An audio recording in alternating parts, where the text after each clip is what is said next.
MSSD BARM at your service. Assalamualaikum at magandang araw mga kabangsamoro. Narito tayo ngayon sa Davao Oriental kung saan isinagawa ang turnover ng tulong ng Bangsamoro Government para sa mga biktima ng 7.4 magnitude na lindol sa Manay, Davao Oriental. Kabilang dito ang 500 hygiene kits mula sa Ministry of Social Services and Development, 5,000 sako ng bigas na tagli 10 kilos mula naman sa Barm Ready at 500 kitchen kits mula sa Project Tabang.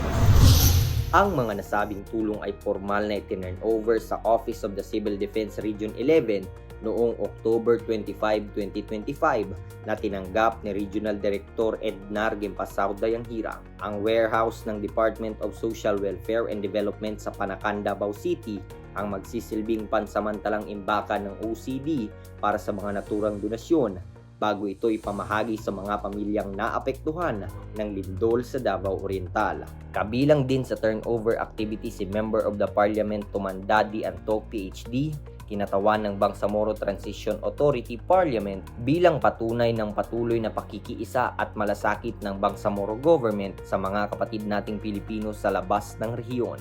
Pinangunahan ng Barm Ready ang koordinasyon ng relief mission, katuwang ang Project Tabang, Ministry of Health, Office of the Civil Defense BARM at 6th Infantry Division upang matiyak ang maayos, mabilis at sistematikong paghatid ng tulong sa mga lugar na naapektuhan ng kalamidad. Patuloy ang Bangsamoro Government sa pamamagitan ng MSSD at iba pang mga ministries nito sa pagbibigay ng suporta, malasakit at serbisyong may puso para sa lahat ng Pilipinong nangangailangan saan man panig ng bansa.